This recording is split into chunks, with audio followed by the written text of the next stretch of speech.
또 영상을 통해서 말씀을 듣고 계신 우리 성도 여러분 안녕하십니까? 저희가 이제 성경 연구 또 성경에 해석하는 방법에 대해서 두 번째 시간을 가졌는데요. 우리가 지난 시간에 요 그림을 제가 보여드렸어요. 이게 뭐라 그랬죠? 이게 지식만 쌓이고 경험 없는, 실천 없는. 한 주 동안 실천하셨습니까? 아니면 지식만 쌓아놓고 사셨습니까? 우리가 적용하자고 해서 제가 이 질문을 쭉 나열했었는데 진행 중이신 분 있고 지금 해야겠다 하신 분도 있을 것입니다. 우리가 먹지 않으면 사실 청년들하고도 제가 그때 막 강목 만들겠습니다 하고 했던 기억 나시죠? 지금 아무도 안 하고 있습니다. 제가 일일이 밥 먹었냐 안 먹었냐 체크하고 있긴 하는데 쉽지 않은가 봐요. 스스로 말씀을 읽고 그거를 또 하는 게 청년들에게도 참 어려운 일인데요. 오늘 우리가 다시 한번 성경 연구법을 배워서 특별히 오늘은 여러분들과 저의 마음에 성경에 대한 경외심, 정말 이 성경에 대한 나의 어떤 확신, 그것을 얻고 돌아가시게 되기를 소망합니다. 오늘은 성경 해석의 기본 원칙들 총 4가지의 큰 주제로 좀 살펴볼 텐데요. 첫 번째는 오직 성경이라고 하는 표현입니다. 들어보셨죠? 솔라 스크립투라라고 해서 오직 성경만 보는, 성경이 무엇라 말하는지, 진리의 최종 권위가 성경이다 라고 하는 원칙입니다. 영감의 글에는 오늘날 우리가 오직 성경만을 가졌던 그 당시의 종교 개혁자들의 원칙을 따라서 그 정신을 따라서 우리가 회복해야 된다. 그런 분명한 이야기를 했습니다. 신앙과 행위의 모든 표준이 뭐라고요? 성경. 뭐 당연한 얘기를 하냐? 그렇게 안 해요. 여러 갖다 붙입니다. 무슨 거 우리 교회는 이 종교개혁자들의 오직 성경의 원리에 그 신앙의 후계자라고 우리가 얘기합니다.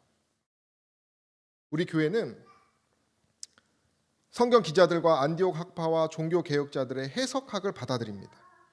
반대로 중세 가톨릭 교회의 풍유적 해석과 합리주의적, 계몽주의의 역사적 비평적 방법과 그 위의 발전들을 거절한다. 그러니까 이성을 더 높이거나 어떤 비유로 너무 다 교훈으로, 실제가 아니라 다 교훈으로 하는 것들을 다 거절한다는 것입니다. 간단하게 말하면. 그리고 종교개혁자들이 당시에 그 때에 지지했던 예언에 대한 역사주의적 방법, 선형으로 그것이 예언이 성취되고 있다는 것입니다. 끝이 있고 그것을 우리는 그대로 유지하고 있는데 오늘날 모든 그리스도교가 포기하고 있습니다. 그것을. 우리 교회는 그것을 하고 있는 것입니다. 그래서 해석학적으로 종교개혁의 후계자가 누구라고요? 우리 재림교회라는 것입니다. 이 오직 성경이라고 하는 것은 뭐냐? 모든 전제, 우리의 해석 원칙, 우리의 신앙, 우리의 행위를 하나님의 무한한 말씀의 절대적 권위 위에 놓는 그 근원이 성경인 그것을 돌아가려고 하는 사람들이라는 것입니다. 한간에서는 근본주의자 그래가지고 막 이렇게 비꼬아요. 절대 상대주의자들도 이렇게 싫어하는데 어쨌든 우리는 이러한 정신에 입각한 교단이라 이거죠. 다음에 시간이 되면 다룰 수 있으면 좋겠습니다. 이것은 종교개혁자들 이전에 이미 성경에 기록되어 있는 말씀입니다. 예수께서 율법이나 선지자나 폐하러 온 줄 생각지 말라 이렇게 말씀하셨어요. 근데 이사야 구약에 보면 율법과 증거의 말씀을 쫓을지니 이렇게 말합니다. 그리고 말하는 바가 이 말씀에 맞지 아니하면 라고 뭐라 그래요? 율법과 증거의 말씀은 성경을 말하는 것입니다. 토라와 트우다 선지자들의 증거를 증거라고 말하는 것인데요. 이것이 두 개의 권위를 가지고 있는데 이사야서에는 지금의 성경 역시 토라와 선지자들의 증거로 구성된 것이 성경이기 때문에 이것은 성경을 의미하는 것입니다.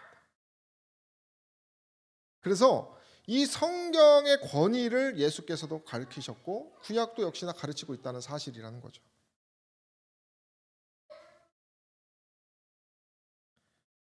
그래서 우리가 이 오직 성경에 대해서 이 수위성, 저도 이게 수위라는 단어가 뭔가 했더니 제 우두머리, 제1 원칙이라는 것이죠. 성경이 최종적인 권위를 가지고 있다는 것입니다.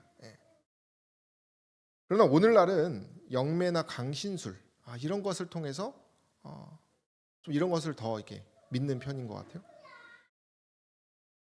그 어떤 한 성도님이 자기가 점집 간 얘기를 제가 들었는데, 자기가 가자마자 애가 몇 명 있고 뭐 때문에 고민하고 남편하고 문제를 해결해야 된다는 얘기를 대뜸 하더라는 것입니다. 내가 어떤 큰 깊은 고민을 하고 있고 성경을 읽어도 뭔가 해결되지 않는 것처럼 내 기분이 드는데, 그런 영매나 강신술사를 만나서 그런 얘기를 들으면 어떻게 될까요? 이게 합리적으로 되지가 않는다는 것입니다. 또한 바리새인들은 뭘 위에 뒀습니까? 더 전통. 지금 카톨릭도 역시 전통 위에 둡니다. 교회의 권위가 더 있습니다. 인간의 철학과 지식. 바울은 인간 지식을 최종 권위로 삼기를 거절했습니다. 디모데전서 6장 20절에. 인간 철학. 우리는 사실 이런 것들을 더 믿습니다. 요즘 뭐 유튜브 보면 노자 사상에서 뭐 도덕경에서 이렇게 들으면 좋아요. 간단 명료하게 맞죠, 그죠? 그러나 그런 것들을 우리가 최종 권위로 두기에는 위험하다고 말하는 것입니다. 인간의 정신과 어떤 기분, 감정은 어떨까요? 이게 주관적인 나의 경험이거든요. 타락 후에 정신과 감정이 망가졌기 때문에 우리는 성경을 더 믿어야 된다는 것입니다. 내 기분이 내 뜻이 하나님의 뜻이 아닐 수 있다라고 하는 믿음을 가져야 돼요. 그러나 하와는 자신의 이성과 감정을 누구보다 더 믿었어요? 하나님의 뜻보다. 그죠? 눈에 보이니까요. 이게 무슨 믿음 없는 소리를 하나가 아니에요. 우리도 역시 눈에 보이면 어떻게 됩니까? 견물생심이라고 자꾸 보다 보면 하나님 뜻이 안 보인다는 것이죠. 돈이라는 게 그렇겠죠. 또한 천연계를 더 위에 둘 수도 있습니다. 천연계는 하나님의 어떤 지식을 더 잘 설명해 주고 있는 하나님의 어떤 특별 계시 중에 하나죠. 일반 계시 중에. 그러나 이 천연계도 역시 하나님에 대한 제한적인 이해만을 우리에게 준다는 것입니다. 이 천연계 역시도 성경에 의해서 뭐 해야 돼요? 해석돼야 되고, 하나님의 천연계예요. 그죠? 근데 우리 뭐 TV들 같은 데 보면은 뭐 자연인이라도 종종 보면 자연 자체의 치유 능력이 있어가지고, 그죠? 그 산 속에 들어가서 산이 날 고쳤다 이런 말을 많이 해요. 그러나 그건 성경적으로 봤을 때는 틀린 말입니까? 맞는 말입니까? 틀린 말이에요. 하나님의 자연이 고친 것입니다. 그죠? 성경적으로 해석하는 것이 그런 개념이라는 것이에요. 완전하게 천연계도 진리를 반사할 수 없다는 것이에요. 그래서 잠언에 우리 솔로몬 선생님께서 뭐라고 하셨어요? 어떤 길은 사람의 보기에 바르나. 필경은 뭐예요? 열심히 했는데 알고 보니 헛것이었으면 얼마나 억울하겠습니까? 그래서 우리가 성경을 대할 때 가장 최고의 권위는 누가 있겠다? 성경에게 마지막으로 두는 그런 것이 필요합니다. 또한 오직 성경에 대해서 또 하나의 단어는 충분성이라고 하는 것이에요. 이거는 뭐냐면 이 성경은 우리를 만세 만대로부터 감춰진 비밀의 보화, 지식의 보화 그런 것이 있다고 골로새서는 얘기를 하는데, 구원에 이르게 하는 지혜로움으로써 우리가 성경만 가지고도 충분하다고 믿는 것입니다. 모든 교리와 우리의 체험, 우리 지식의 원천, 이런 모든 것들이 다 성경을 통해서 시험받고 성경이 다 가르칠 수 있다라고 하는 모든 것을 다 만족시킨다라고 하는 개념이에요.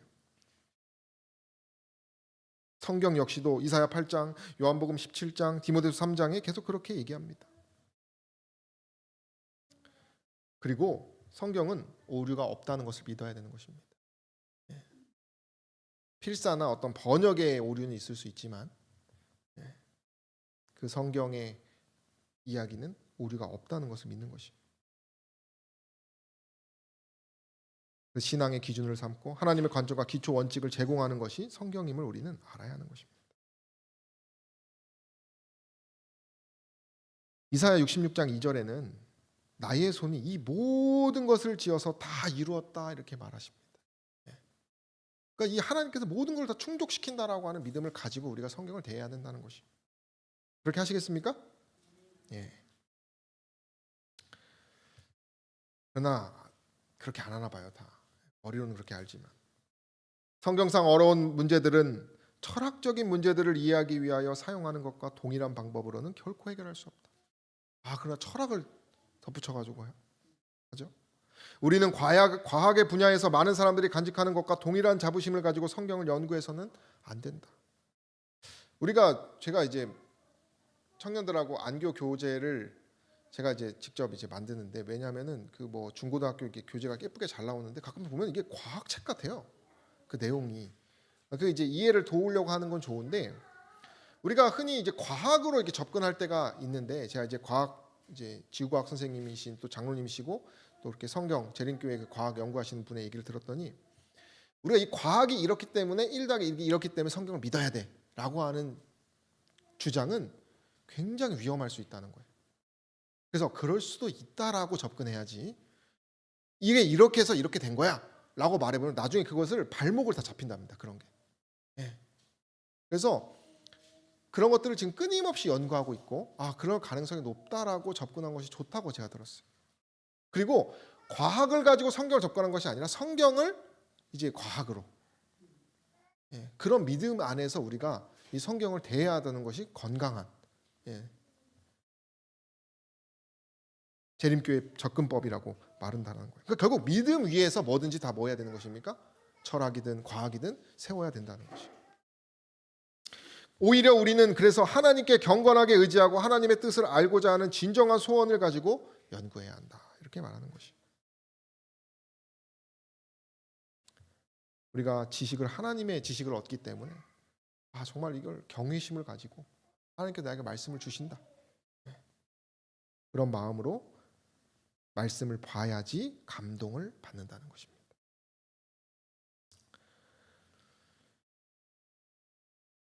두 번째는 아까 오직 성경을 말했는데요. 첫 번째 원칙을. 두 번째 원칙은 성경의 전체성입니다. 전체성.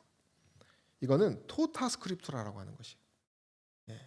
간단하게 말하면 신약과 구약을 한꺼번에 다 받아들이는 것입니다. 그리고 어느 한 부분은 빼버리고 그러면 안 돼요. 근데 누가 이렇게 뺐냐면 마틴 루터가 빼버렸습니다. 야고보서를 빼버렸어요. 거기 이제 야고보서를 보면 이제 행함을 많이 강조합니다. 그럼 그 행함이 구원을 이루는 것이 아니라 믿음 가운데서 그 야고보서를 이제 한꺼번에 전체적인 문맥과 그 정황을 다 살펴보면서 해석을 해야 되는데, 지푸라기 서신이라 그래서 아예 취급을 안 해버렸단 말이죠. 그러니까 성경은 어떤 일부는 취하고 일부는 안 취하고 그래서는 안 된다는 것입니다. 모든 구약을 포함하는 것입니다. 진리는. 오늘날 구약 공부 안 하고 계시록도 안 합니다. 일반 교회는 다 포함하고 그것을 계속 배우는 태도가 필요하다는 것이죠.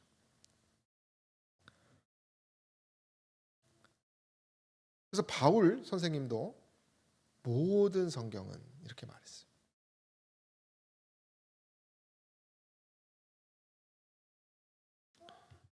또한 성경의 일러스되라고 표현했는데요. 이 성경의 일러스되라고 말할 때 구약의 신명기와 누가복음의 예수님의 말씀을 인용해서 성경의 일러스되라고 했습니다. 신구약을 한꺼번에 쓰면서 성경의 일러스되라고 바울이 얘기했다는 것이죠. 베드로 역시도 그런 표현들이 있습니다.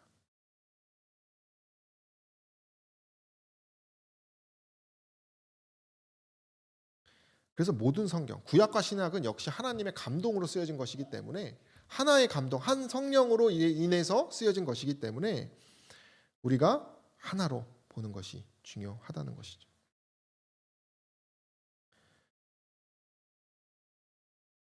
영감의 글은 이렇게 얘기합니다. 성경은 그 자체의 해석자이다. 아름다운 단순성으로 한 부분은 그 자체를 다른 부분의 진리에 연결시키고 모든 성경이 하나의 조화가 되는 전체가 되기까지 연합이 된다. 좀 모호한 것처럼 보였던 말씀의 어떤 부분을 조명하기 위하여 빛이 한 본문으로부터 번쩍인다. 이렇게 표현했어요. 구체적으로 좀 보겠습니다. 그럼 우리가 이 전체를 볼 때 어떻게 해야 되느냐? 첫 번째는 성경 기자들의 인간적인 모습이 있습니다. 그죠? 인간이 어쨌든 썼으니까요. 그리고 하나님께서 영감을 주신 하나님의 신적인 부분이 있어요. 그걸 어떻게 우리가 받아들여야 됩니까? 이것을 나누면 안 됩니다. 이 전체성이라고 하는 것은 나누면 안 돼요.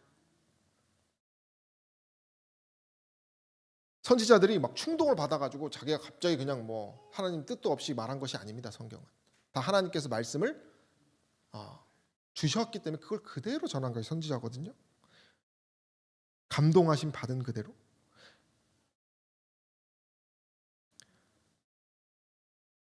또한 하나님께서는 사람의 개성을 파괴하지도 않았고 인간 연구를 포함하는 글들이 계속 있습니다. 성경에는 자신의 경험을 기록합니다. 신명기에 모세, 사도행전에 누가, 시편의 기자들은 시편의 이야기들을 보십시오. 아주 인간적인 감정들을 막 토로합니다. 그죠? 다윗이 그 늙었을 때 토로하는 거 보십시오.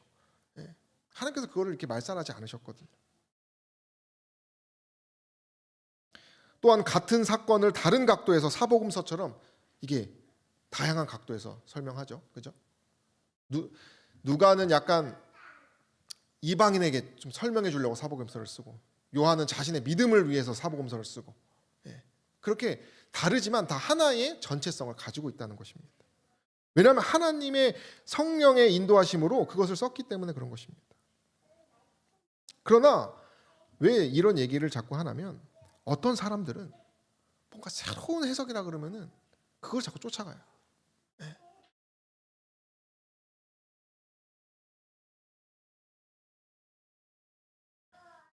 그러다 보면 기존의 신앙적 기준이 틀어질 수 있고 종교 분열이 일어날 수 있고 도덕적 문제가 발생하고 여러 문제가 생기는 것입니다.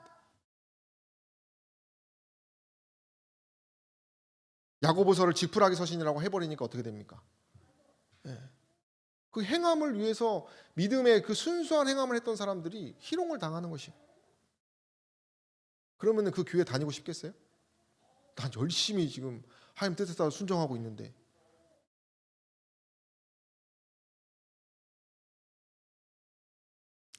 인간적인 요소와 신적 요소를 분리할 수 없다는 것입니다.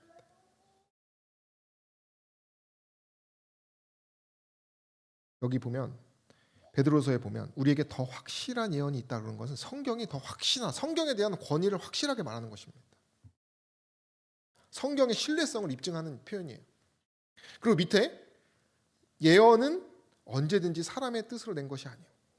사람이 썼지만 하나님께서 쓰셨다라고 하는 그 신뢰를 또 이야기해 준다는 것이죠.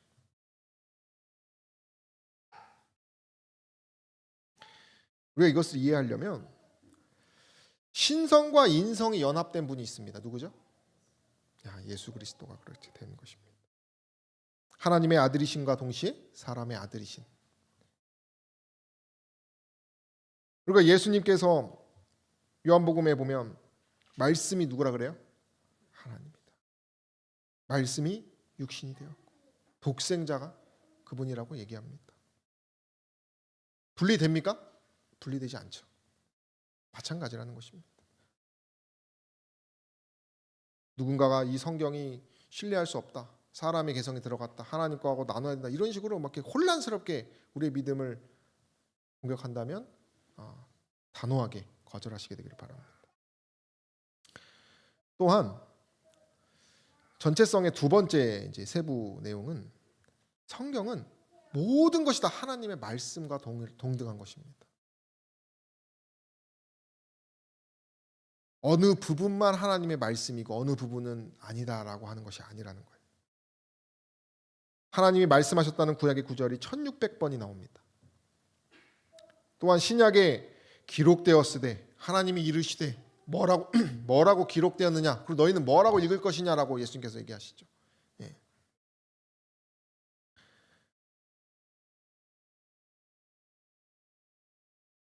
예수님께서는 분명히 얘기하셨어요.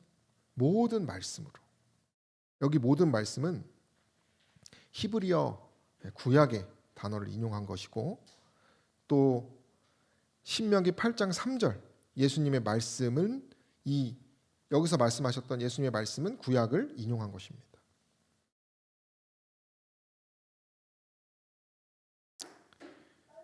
하나님의 말씀을 받을 때 사람의 말로 아니고 하나님의 말씀으로 받음이니. 그러니까 이 성경 자체가 전부 하나님의 말씀임을 우리가 믿어야 한다는 것입니다. 그러나 또 믿지 않는 사람들이 많은 것이죠. 영감의 글은 이렇게 얘기합니다. 저들의 유한한 판단력으로 하나님의 말씀을 취하여 영감받은 말씀이 어떤 것이고 영감받지 않은 말씀이 어떤 것이라고 말할 수 있다고 생각하는 이들이 더러 있다. 자, 예를 들면 이런 것이에요. 제가 최근에 아이를 가르칠 초다를 이렇게 참지 뭐라 그러죠?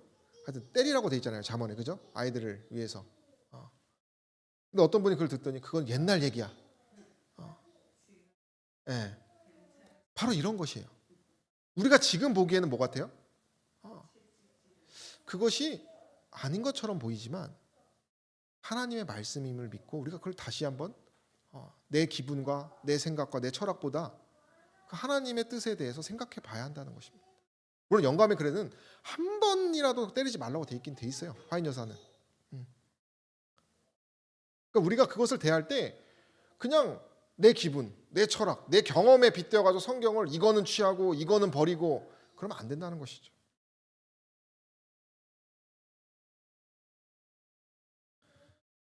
내가 선 곳은 거룩한 땅이니 하나님이 쓰신 것은 거룩한 것입니다. 살아있는 유한한 인간 중에는 아무에게도 그가 누구든지 혹은 그 지위가 무엇이든지 관계없이, 지금 일반 개신교는 성경을 스스로 연구하지 않고 목사님 말이 다 맞습니다. 그죠? 그거 상관없다는 것입니다. 하나님이 그분의 말씀을 뽑고 선택하도록 권위를 주지 않으셨다는 것입니다. 살아있는 사람들 중 그 누구도 그대에게 와서 계시가 무엇인지, 무엇이 영감받고 무엇이 그렇지 않은 것인지를 견책도 받지 않은 채 해부하기를 시작하지 못하도록 하라. 우리는 아무도 이것은 내가 거절하고 이것은 내가 받아들인다라고 말하지 않기를 원한다. 우리는 전체로서 그리고 있는 그대로의 성경에 대해 절대적인 믿음을 갖기를 원한다라고 말한다는 것입니다. 저 여러분들이 이 전체적으로 성경을 받아들이시는 저 여러분 되기를 바랍니다. 그 세 번째 주요 원칙 중에 하나는 성경의 조화입니다. 무척 다양합니다. 이 지금 퍼즐처럼 성경 부분들은 되게 다양하게 기록되어 있지만 근본적으로 하나의 통일성을 가진다는 것이죠. 서로가 서로를 인용합니다. 이걸 아날로기아 스크립투라에라고 이렇게 표현한다고 해요.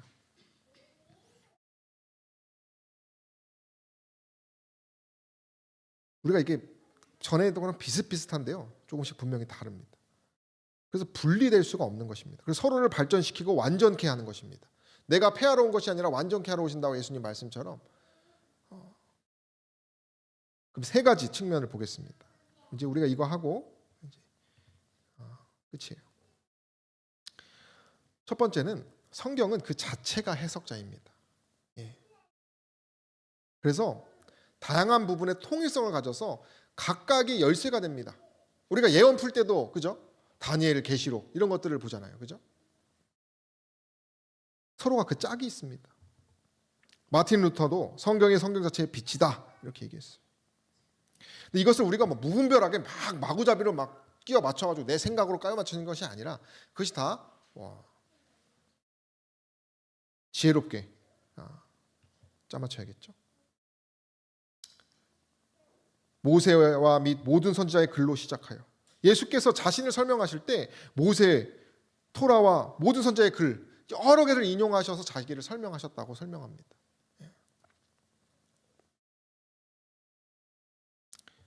성경은 그 자체가 주석자다 이렇게 말해요.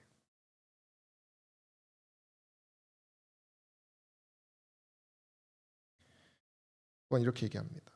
성경의 어떤 부분은 너무도 분명하여서 오해할 여지가 없다. 그러나 어떤 부분은 얼른 보아서 그 뜻이 표면에 나타나지 않은 것도 있다. 성경은 성경과 비교해서 연구할 것이다. 깊이 살피고 기도하는 마음으로 묵묵히 생각해야 할 것이다. 이렇게 하는 연구에는 풍성한 보수가 있을 것이다. 어떤 부분은 믿으라고 하고 어떤 부분은 믿지 말라고 하는 것처럼 보일 때가 있어요. 그러나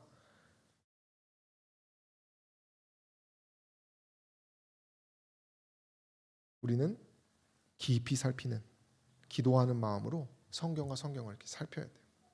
제가 병원에 있을 때 한 분이 약간 조소하면서 이랬어요.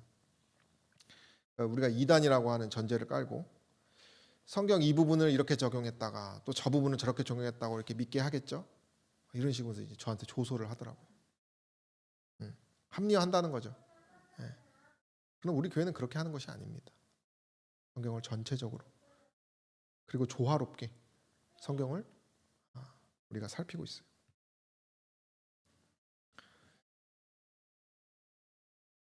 두 번째는 일관성입니다.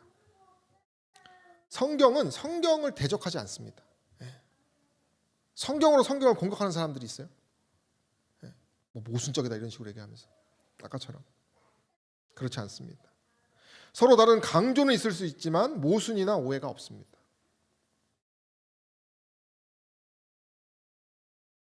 서로 다른 기록들은 전체를 이해하는 데 필요합니다. 사복음서의 평행 구절 이런 부분도 있어요. 사복음서에 보면은 지금 제가 요한복음 누가 본지 모르겠는데 어떤 거는 예수님께서 산으로 올라가셨다 그리고 말했다 그러고 똑같은 얘기인데 어떤 부분은 산에 내려와서 말씀하셨다 이렇게 되어 있어요. 이게 틀린 것처럼 보이잖아요. 근데 이게 어떤 일관성을 가지냐면 화인여사의 글을 통해서 보면 산으로 올라갔다가 사람이 너무 많아서 내려와서 가르치신 것입니다. 그러니까 어느 한 사건을 일관적인 하나의 사건을 다른 방향으로 설명하는 것입니다. 그러니까 우리가 그것을 가지고 성경을 오해하거나 믿지 않는 그런 어떤 근거가 되지 않는다는 것이 일관성을 갖고 있다는 것이죠. 영감은 이렇게 얘기합니다. 하나님의 거룩한 말씀의 신성한 권위에 대한 확고부동한 신앙이 있어야 한다. 성경은 사람들의 과학적 관념으로 시험되어서는 안 된다. 인간의 지식은 신뢰할 수 없는 안내자이다. 전형계에서든 계시에서든 모든 진리는 그 표현에 있어서 뭐가 있어요? 일관성이 있다는 것입니다. 왜냐하면 하나님께서 하나님의 신적 단어로 그분을 영감을 주셔서 하셨기 때문에 그런 것이에요. 성경이 그렇게 쓰여져 있기 때문입니다. 그리고 성경의 조화의 또 세 번째 세부 내용은 성경이 아주 명확하다는 것이에요. 그래서 어떤 교회가 따로 해석을 해가지고 이것을 막 성경에 전혀 있지도 않은 내용인데 예를 들면 이런 거죠. 뭐 베드로가 음부 열쇠를 받습니다. 그 베드로가 교황이라고 가르쳐요. 그래서 그 교황의 권위로 인해서 성경을 다 새로 해석할 수가 있습니다. 그런 얘기는 성경 어디에도 없어요. 어떤 특별한 권위 있는 사람이 어떤 선인이 성경을 더 명확하게 해석하는 그런 것이 없다는 것입니다. 성경 스스로 그래서 성경을 스스로 연구하라 그랬어요. 민중을 위한 책이 성경이라 그랬습니다. 그래서 예수님께서 율법에 무엇라 기록되었으며 내가 어떻게 읽느냐 너희가 읽지 못하였느냐 읽는 자는 깨달을진저라고 써 있는 게 왜 그래요? 우리가 스스로 보기만 하면 뭐 할 수 있다는 것이에요? 명확하게 이해할 수 있다는 것입니다.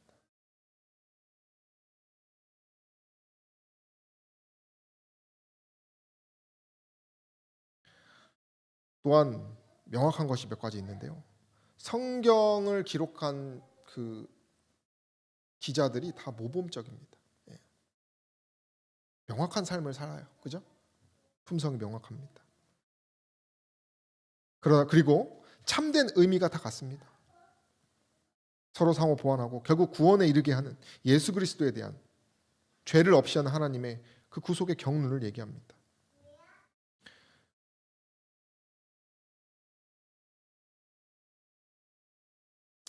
그리고 우리가 이게 계시를 보면 점점점 끝이 있어요. 그죠? 점점 그 계시가 발전하고 확장해 나갑니다.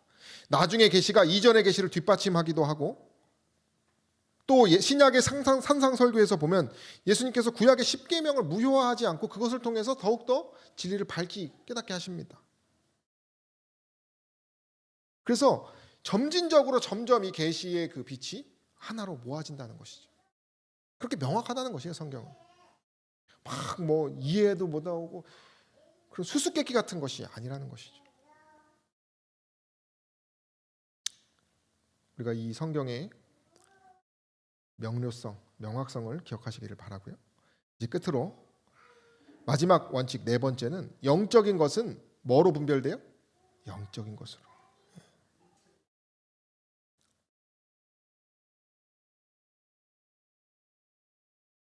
어떤 사람들은 객관적인 도구를 가지고 지식만 이제 파는 거죠. 학문 파듯이 신학을 하는 것입니다. 예. 믿음 없어도 정확하고 객관적인 숫자와 같은 것을 대입해서 성경 해석 방식으로 성경을 대입하면 다 해석할 수 있다 이렇게 가르쳐요. 영적인 초자연적인 도움 없이 아주 똑똑한 사람 하버드생이 나오면 할 수 있다는 것입니다. 지적 설계론이라고 하죠, 성경을. 실제로 신앙 없이 신학 교수 된 사람들이 영국에 있습니다.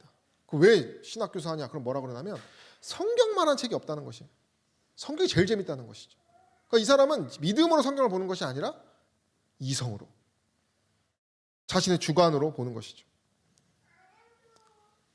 그러나 성경은 그렇게 결코 이해할 수 있는 책이 아닙니다. 예수께서 이렇게 말했어요. 하나님의 영 외에는 아무도 알지 못한다. 말씀. 영적으로라야 분별한다. 그래서 어떤 분들은 성경 해석 원칙 하나도 무시하고, 오늘 같은 이렇게 우리가 지금 배우고 있는 거 하나도 무시하고 자기 기분대로 찌리릿 번개 와가지고 내가 이해한 것만 그대로 막 가르치고 말합니다. 그럼 됩니까? 그것도 안 돼요. 우리가 분명히 성령의 도움을 받을 때에 제대로 이해할 수 있는 것이 맞습니다. 영적인 것이기 때문에. 인간의 산물이 아니라 성령을 통해서 하나님께서 하나님의 마음의 산물이 성경이기 때문에 그렇습니다.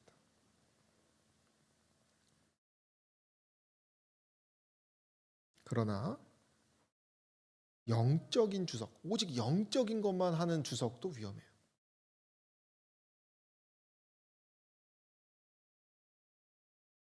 해석학의 원칙, 기본 원칙, 성경으로 다시 한번 점검하는 그런 태도가 필요합니다.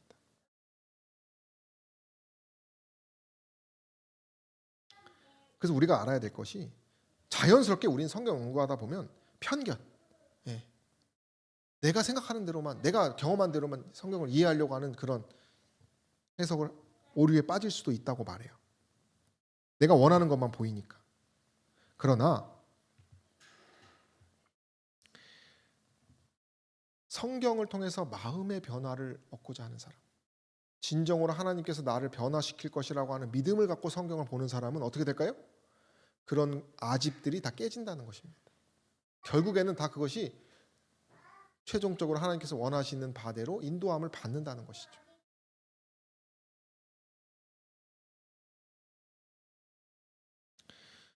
그리고 네 번째는 우리가 교회 내의 해석자들을 통해서 도움을 받을 필요도 있습니다. 우리 교회는 화인 여사의 글이 참 정말 영감적이죠. 혼자 깨달았다고 막 하면 안 돼. 어떤 분, 그런 분이 있어요. 시대의 소망에 보면 성령에 대한 단어가 없대요. 시대의 소망이 맞는지 모르겠습니다. 옛날 그 호남 지방에 그런 것이 퍼졌어요. 어느 영감의 글 하나에 성령에 대한 언급이 하나도 없어. 그 삼위일체 부인하는. 그게 만약에 내가 정말 확신하다면 어떻게 해야 돼요? 신학자들, 권위 있는 사람들, 객관적인 성도들과 함께 연합해서 뭐 해야 됩니까? 이것이 맞는가를 밤새 연구했던 우리 선구자들처럼 그런 태도가 필요하다는 것입니다. 근데 혼자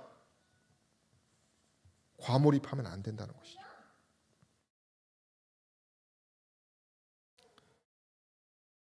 우리가 위험할 것이 자연주의가 있어요. 초자연적인 것을 배제하는 인과율의 체계, 자연주의, 이거 위험합니다. 진화론, 계속 발전한다는 것이에요.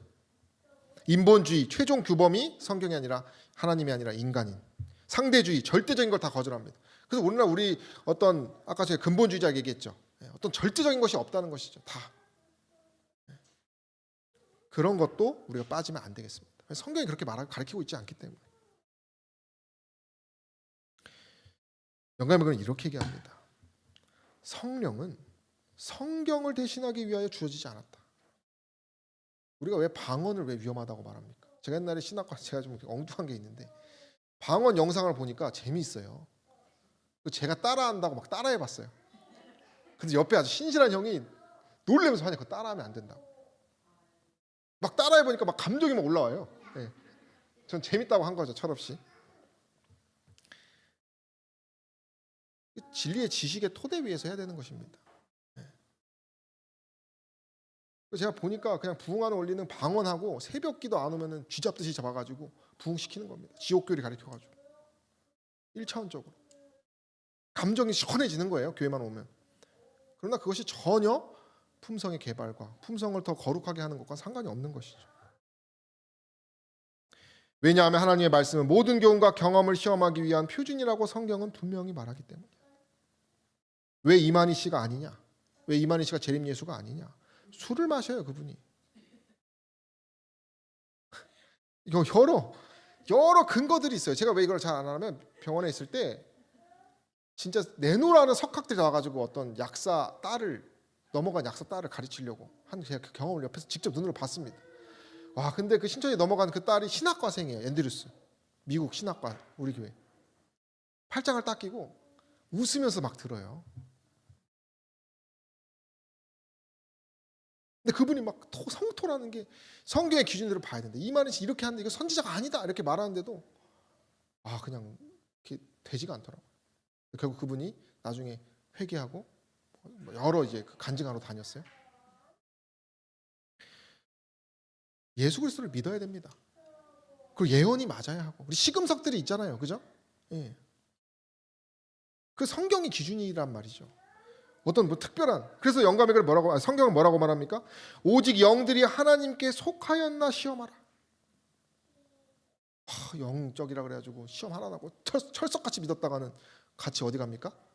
불구덩이로 들어가는 것입니다. 시험해야 됩니다. 왜? 거짓 선지자가 많기 때문에. 나도 거짓 선지자일 수도 있어요. 그죠? 나 스스로도 넘어질까 조심해야 합니다. 그들의 말하는 바가 말씀에 맞지 아니하면 말씀에 항상 빗대어서 살펴보려고 하는 그의 품성의 열매가 성령의 열매여야죠. 그죠? 성범죄를 일으키고 돈을 횡령하고 수많은 노동을 갈취하는 사람을 신으로 떠받들어서 되겠습니까? 끝으로 해석자가 영적으로 생활을 해야 돼요. 성경을 보려고 하는 우리들이 뭐 해야 됩니까? 영적으로 살아야 한다는 것이. 성경에 동의하고 성경의 요구대로 이루며 신앙인의 모본을 따라서 기도하고 말씀을 읽고 살피고 선을 베풀고 성령의 힘으로 살아가는 것이 필요하다는 것이. 일반 해석학적 도구만을 이용해서 날카롭게 똑똑하게 연구한다고 해도 그거 다 헛것입니다. 말씀은 가방 끈 사람이나 짧은 사람이나 먹으면 배부른 것이에요. 가방 끈 길어서 더 배부르지 않습니다. 똑같아요. 우리가 경외심을 가지고 성령의 감동과 인도하심으로 가난한 마음으로 심령에 정말 통회하는 마음으로 성경을 보는 자. 사람이 하나님의 뜻을 행하려 하면 이 교훈이 하나님께로부터 왔는지 내가 스스로 말함인지를 알리라. 끝으로 우리 읽고 마치겠습니다. 성경을 연구하는 학생은 시작. 성경을 연구하는 학생은 모든 편견을 버리고 자기 자신을 비워야 하며 연구실의 문턱에 자기 개인의 생각을 놓아두고 겸손하고 굴복하는 마음으로 자기 자신을 그리스도 안에 숨길 것이며 열렬한 기도로서 지혜를 간구해야 할 것이다. 그런 저 여러분 되기를 바랍니다. 요약하면요, 오늘 한 거 성경 오직 솔라 스크립투라라고 해서 성경이 최종 권위를 가지고 성경이 충분한 우리가 모든 걸 만족시킨다라고 하는 개념을 배웠고요. 두 번째 성경 전체성. 어떤 사람의 인간적인 면과 하나님의 신적인 면을 분리해서 성경을 의심하지 말고 모든 성경의 부분은 다 하나님의 말씀이라는 사실. 성경은 조화롭습니다. 성경 자체가 해석을 할 수 있고 하나의 일관성과 명확한 것을 가리키기 때문에 우리가 스스로 연구하고 스스로 성경과 성경을 통해서 해석해야 합니다. 마지막으로는 영적으로 성령의 그 역할을 우리가 믿고 영적인 생활을 함으로써 또 성경과 함께 그 제일 좋은 게 뭐냐면 성령의 인도하심과 우리의 연구자 하는 사람의 겸손한 해석 원칙으로 인한 그 연합입니다. 그런 성경 연구를 사모하는 또 실천하는 저 여러분 되기를 간절히 바라며 말씀을 마치겠습니다. 우리 기도하는 시간을 갖겠습니다. 우리 아프신 분들, 우리 지금 환절기라서 기침하고 또 우리 김혜경 집사님도 지금 우리 위해서 계속 기도하고 있죠. 우리 성도님들을 위해서 기도해 주시고요. 성전 건축 시공업자 선정을 위해서 기도해 주시고요. 그리고 우리 지금 장례 중이신 박정순 집사님과 가족을 위해서 기도해 주시면 감사하겠습니다. 기도하겠습니다.